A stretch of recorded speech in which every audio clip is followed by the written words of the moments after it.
Thanks for joining us. Thanks for having me. I'm really excited to be here. Tell us who you are and what do you do? I'm Suzanne Al-Hamad. I go by Dr. Suze in my practice, and I run Wildflower Pediatrics. It's a concierge or direct primary care style pediatric practice. How'd you start in the medical field? So I come from a family of medical professionals. My mom's a nurse. My dad's a surgeon. My sister is in fellowship to be a plastic surgeon. My other sister, who had been more in the teaching trajectory, just is halfway through nursing school now. I have like several cousins and aunts and uncles that are doctors. So it's in my blood, I guess. And so from a young age, I always wanted to be a doctor. So I don't know how much, it's probably very environmental. But I think I just was really proud of the people in my life and the work that I saw them do. And they expressed that it was very meaningful to them and they liked what they did. And so I wanted to find meaningful work. And I always liked science. I used to like to even like dissect dead bugs when I was a kid. Like I just always enjoyed that kind of stuff. And so I went in, it was biology major, chemistry minor. And then as I had planned, I just went to med school and never really looked back. I never really had too much interest in like other career paths, brief wanting to be an actress. But I wasn't good at acting, so that wasn't gonna work out for me. So yeah, so I will say that after I did the whole like not just kind of going through the path that I had decided what I wanted to do, I didn't like stop to like reconsider very much until I finished my fellowship and I started my first job, and I was like, this isn't exactly like what I thought this would be. And that's when I started to think more, I'd say outside the box, about what I liked about medicine and how I wanted to practice medicine. And that's when I pivoted and started my practice. What got you into pediatrics? I found some moral injury or compassion fatigue, if you will, when I was in training, when it came to adults. So often in the kind of chronic care medical world, it's just lifestyle issues that led to one thing after the next. And it was kind of hard to watch. And when I did my pediatrics rotation, I was like, wow, like these kids are so malleable and their parents love them and they're willing to do anything to help them, which they're not willing to do for themselves, but they will do it for their child. And so it just was like so much more pleasant because people actually cared about their child, and you could actually affect more change, it felt like. So I just took to it. I just also really love kids. I love what they say, how they act, their point of view. So I choose to spend my days with them. Would you say differences within med school and kind of how you chose pediatrics as your specialty in general, how much of that, kind of knowing that beforehand, kind of shaped the way that you looked at adults and or kids? I'd say I've had like a bimodal, like for like really like, optimistic outlook when I was like in going into medical school. Like, oh, like, you can help people, this and that. And then you're in medical school and you have this peak of like, no one will change. Like, this is like a, burning system. Like, this is terrible. And then finally, like, you come back down in residency. You're like, oh, these are kids and I need to help them. You're like back in a good place. And then when I was done with that, I was like, this system is broken. I cannot. Like, it was like very much like oscillating between the two. So I don't know if that answers your question, but it wasn't always like consistent across the board, my perspective towards it. But I still I think what keeps me going to work every day is like their children, and like everyone only does their best for them. Part of the reason why I like the NICU too, like our nurses are the best, our RTs are the best. Our front desk person makes sure everyone washes their hands for 3 minutes because they don't want those babies to get sick. So like the level of care and compassion that people show towards children is just like a really pleasant environment to be around. Makes it really nice to work in that environment. Yeah, I don't think you see that with adults, unfortunately. What got you started for doing your own practice?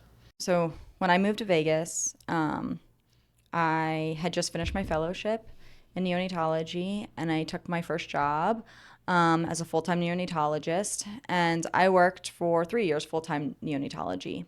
And I had my first daughter was a baby when I started, and then I had a second child during that time. And I found myself being increasingly dissatisfied with what I saw the trajectory of my career. I didn't think that I would have good longevity in it because the hours didn't sync up with my chronotype, if you will.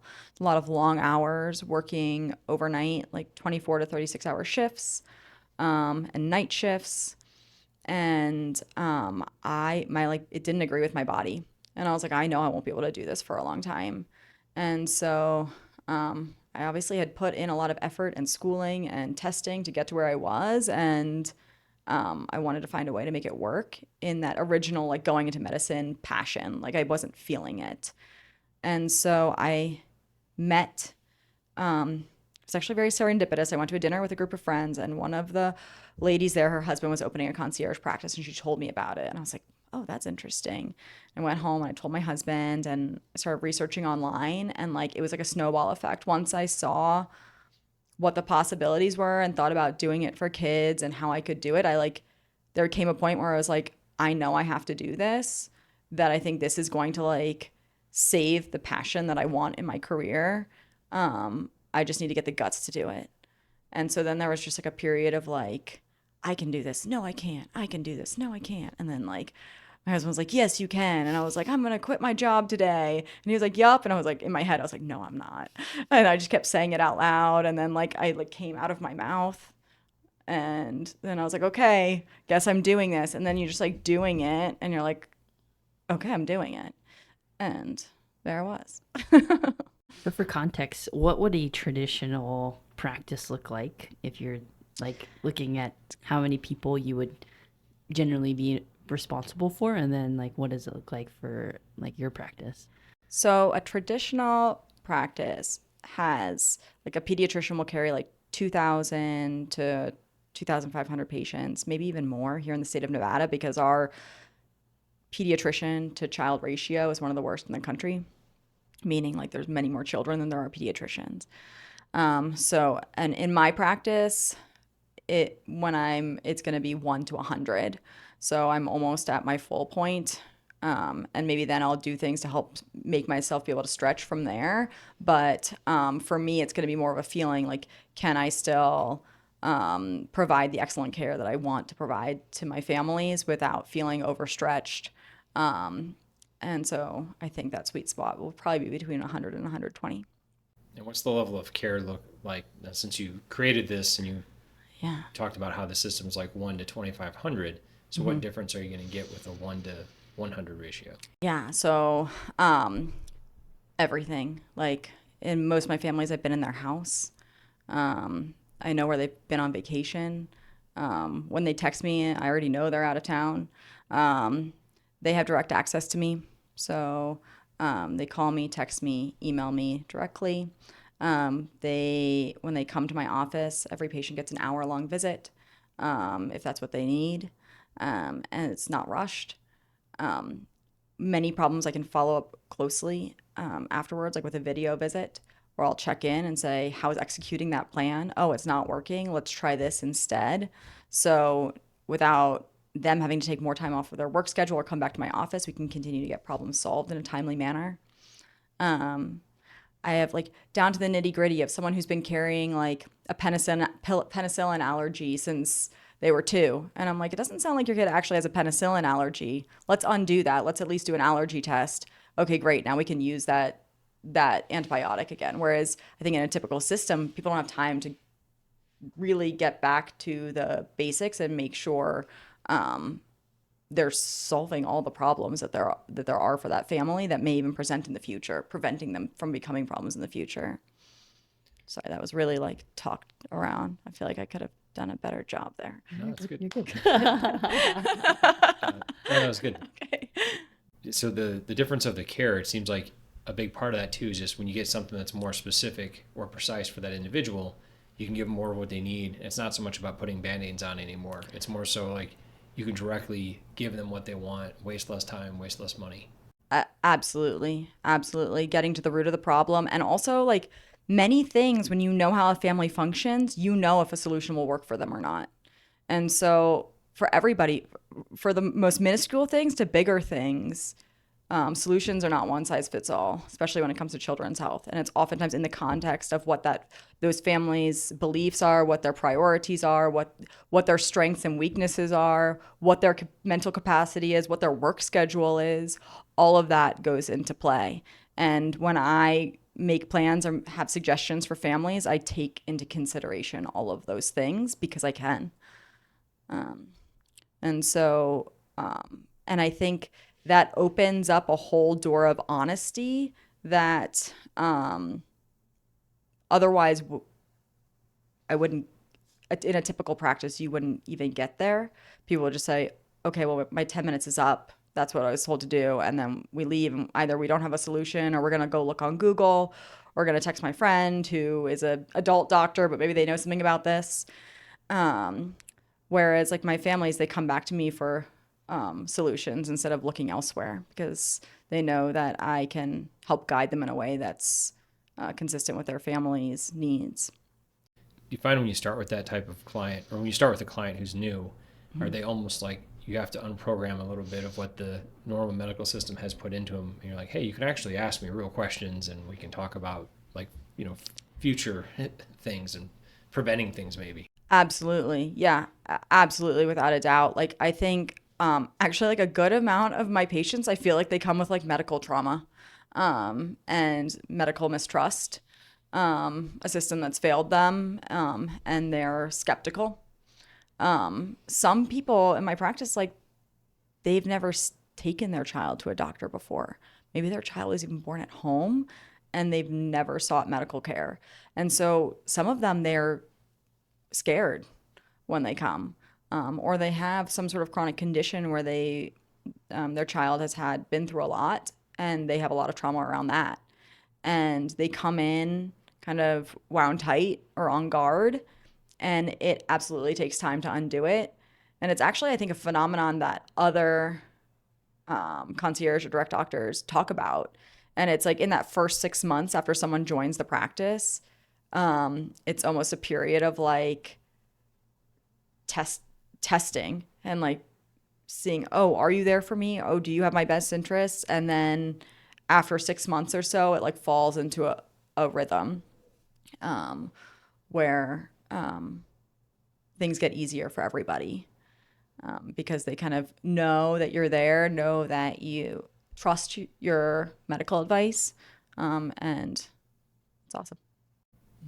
So as a pediatrician and a mom, how much has your experiences as a pediatrician kind of blend together with your parenting and things you kind of live throughout your life? It's humbling.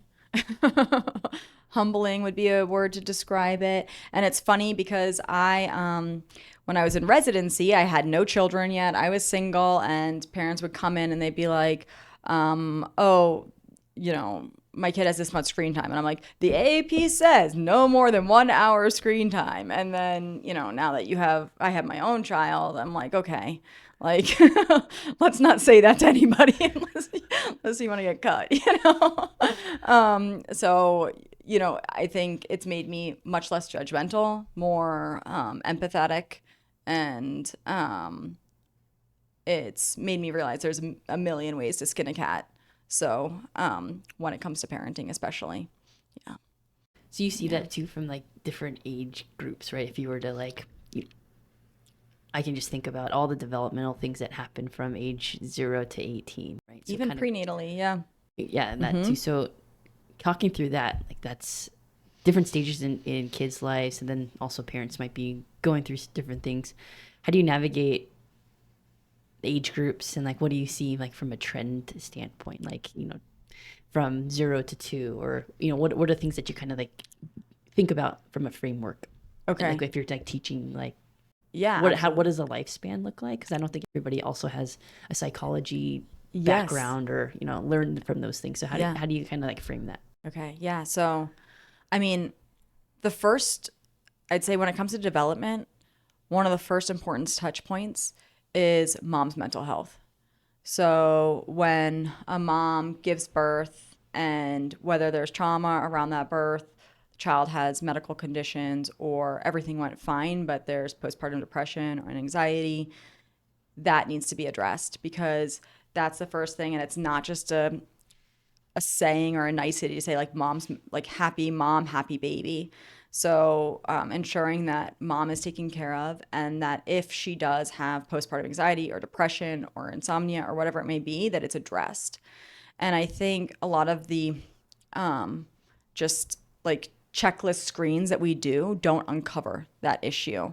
And sometimes as you get to know someone, you can see that it's an issue that maybe they haven't even recognized. So that's step one, and that's like the newborn phase. And then starting tummy time, the importance of tummy time. And I see it time and time again.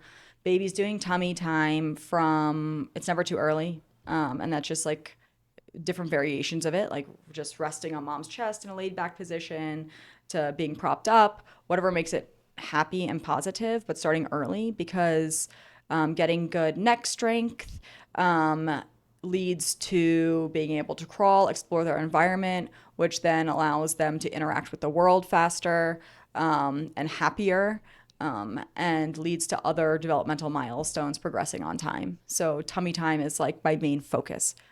And then talking to baby from the get-go. Some families feel really uncomfortable talking to babies. Some people, it comes naturally. Both are normal, but I think the more you practice it, the more normal it gets. So I always encourage people to talk to their babies. And then as their children get older, talk to them like they're people, because they are, but it's different because they're not responding to you yet. And sometimes that extra level of connection that families feel, they don't start to feel it until their child's really communicating back and forth. And some parents are like, I'm not a baby person, I'm a toddler person, because they need that back and forth. But laying the groundwork for that back and forth starts in infancy. And then after that, it's just like every child, that we have to be careful with our children. We have to keep them safe. We're their biggest advocates, but we also have to let them explore the world. So letting them be part of the family instead of the family revolving around them. So how can they contribute? How can they be a vital part of that family? Because that gives them worth. And that starts from a young age too, knowing that they can contribute, that they are a part of the family and not just to be catered to.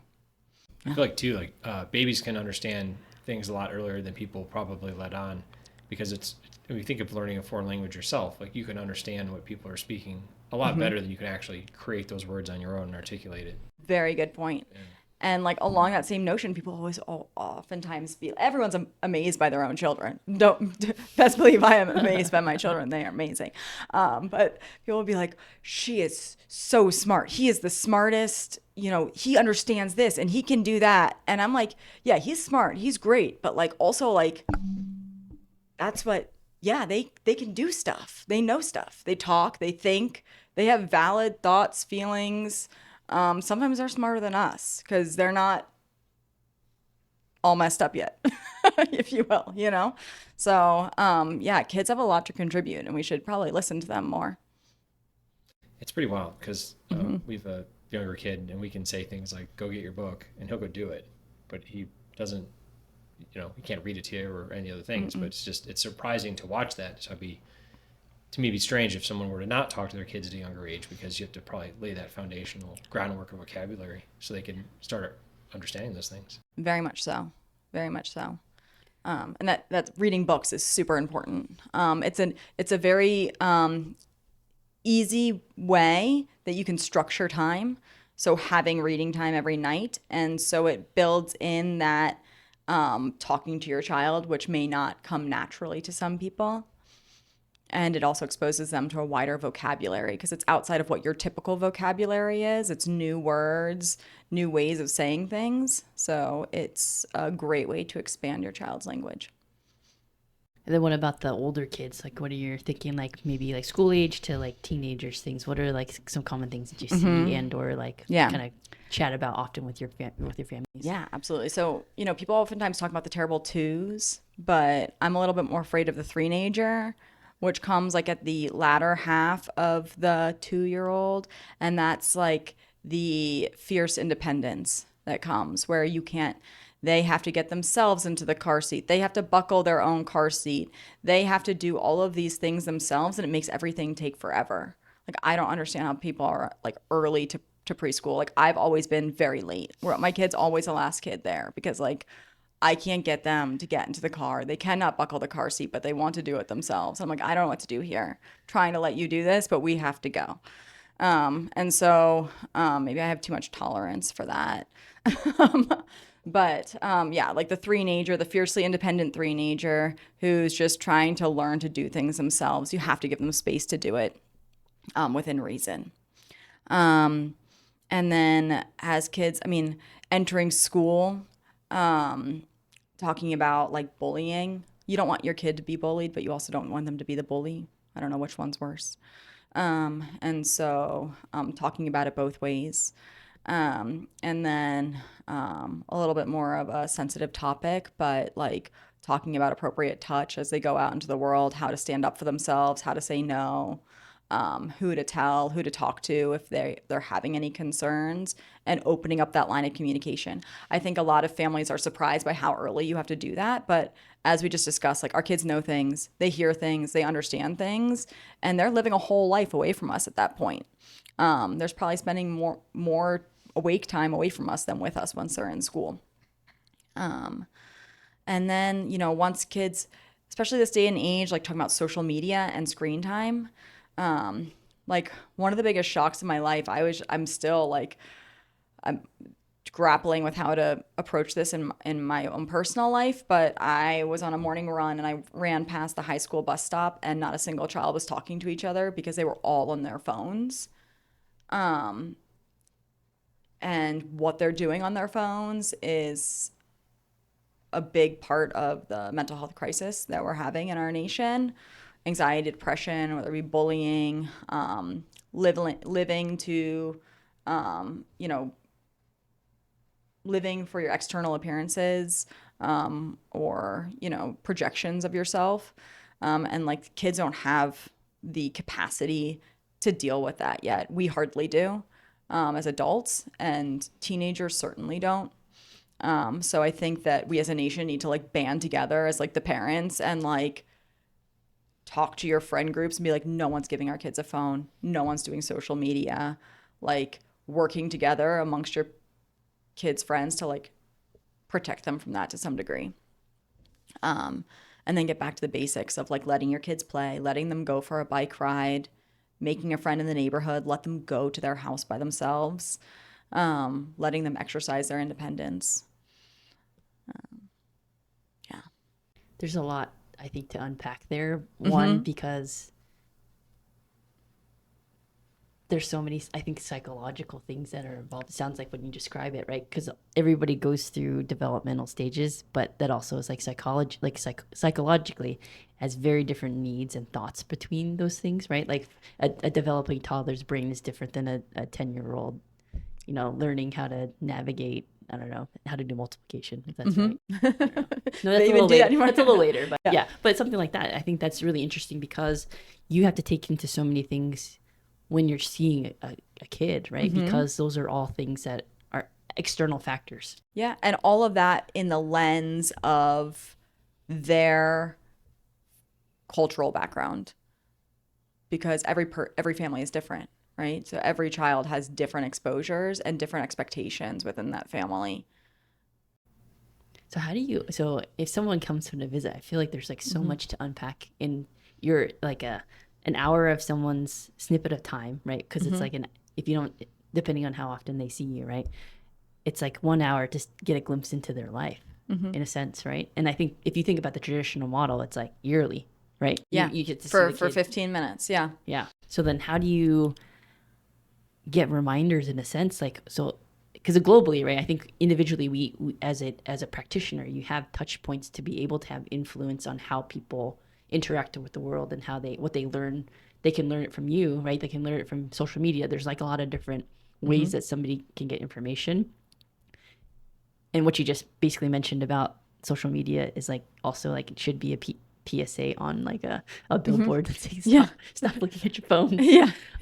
But how do we like influence that? Because there's, like you mentioned, there's so many things with anxiety. People aren't getting enough physical activity starting at the young age. There's so many. I think if we list a lot of problems that we kind of discuss on a regular basis of like being unhealthy in a sense, right? How do we navigate that, and how can we do that? Yeah. So I think sitting down as a family and thinking about what are your, what's the word I'm looking for? Like not family goals or your family, what you find most important in your family. What would a successful child look like to you? Would they be happy? Would they not get bullied? Would they not be a bully? Really mapping out what do you think, what does that successful child look to you? And then working on how to get there. And I'll say like, the solutions are one, the parent working on themselves is probably number one, which is so interesting as a pediatrician. That's like something that like, the more I do this, the more I'm like, oh, they call me a pediatrician, but I'm really, it's a family doctor, because parents have to understand themselves before they can expect more from their kids in many circumstances. And so how can you be the best parent? And how can you get yourself under control, under regulated so that you can do that? And so that starts with like your own self, putting, making your list of priorities and executing them how you can. Not being on your phone in front of your kid all of the time and then expecting them not to be on their phone all the time. That's not fair. And then after the step after that is looking to the child and seeing, do they need their own supports? Because a lot of what they learn is just reflections of us. And so a lot of the work is done there. I've actually like the term generational trauma. Like I never understood it when I was younger until time passed. And I was like, oh, I see it. It's in every family. The things that parents carry that pass and reflect into their children. And that's why, if some sort of trauma happens in a family, 3 generations later, those children are still bearing the consequences of it because it passes through the family in that way. Well, I'd like to thank you for your time today, and let us know, how can people find you? So my website, www.wildflowerpeds.com. I do have a button there to schedule meet and greets. That's how families can schedule an appointment, like a complimentary visit to just talk to me and see if it's a good fit for their family. That's probably the best way to reach me. All right. Well, we enjoyed our time today. Thanks for joining us. All right, cool. Thank you.